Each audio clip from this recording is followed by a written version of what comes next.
Hey everybody, it's Eric from epautos.com, your Libertarian car guy. Just driving home and thought that I would talk a little bit about this Chrysler 200, which as it turns out is going to be the final year for the Chrysler 200.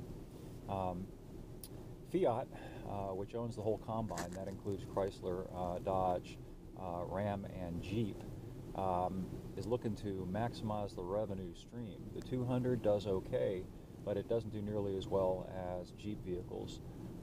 So rather than continue production of this car, they're going to focus on Jeep production.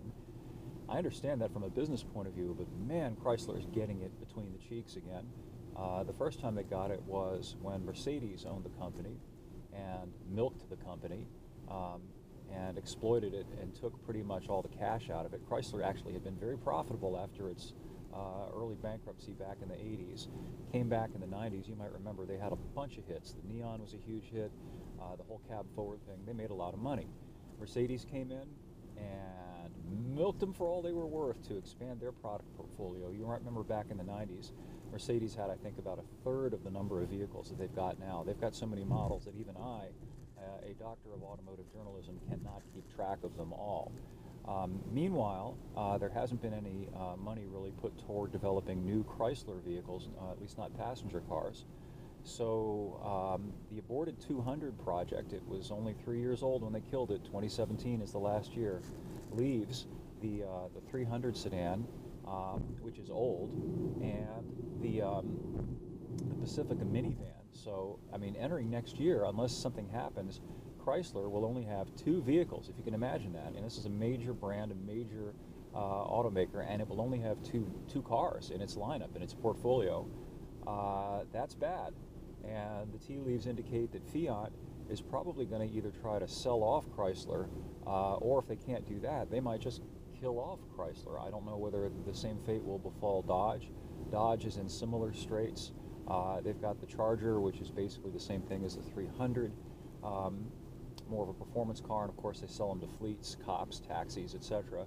But that rear-wheel drive platform is getting old. I love it, but it's getting old, and V6, V8 powertrains are becoming really tough to mass market because of the federal government's fuel economy mandates, which are going up, up, up.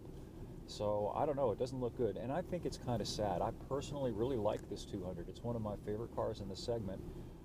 Other than the Subaru Legacy, and also for 2017, the Ford Fusion, it's one of the very few cars that you can get in this class that has a V6 engine and all-wheel drive. Now, you can only get the all-wheel drive with the V6, but still, almost all the other cars in the segment, Camry, Accord, Malibu, etc., Mazda 6, they're front-wheel drive only. Many of them no longer offer a V6.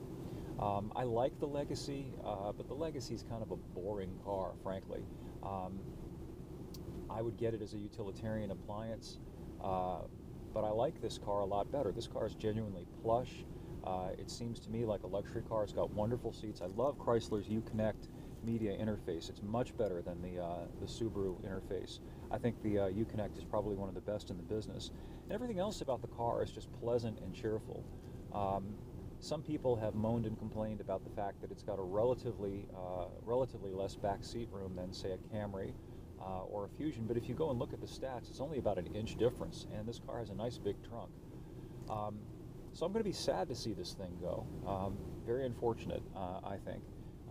If you're in the market for a mid-sized family car, you might want to take a look at this thing before they go away, and not just because it's a really nice car, but also because Chrysler's probably getting pretty desperate. And even though this car is going away, if they can experience any kind of a resurgence, if they can show that, hey, people want to buy our cars, somebody might want to buy Chrysler or put some money into Chrysler and keep the brand around. Anyway, that's the end of the rant about this car. Thanks for viewing. There's a longer write-up up at epautos.com, which, by the way, we have just put a bunch of money into revising and updating as well. Hopefully you'll like the new look. Let us know what you think. We've got a comments area. You can post your thoughts. And we will catch up with you next time. Thanks.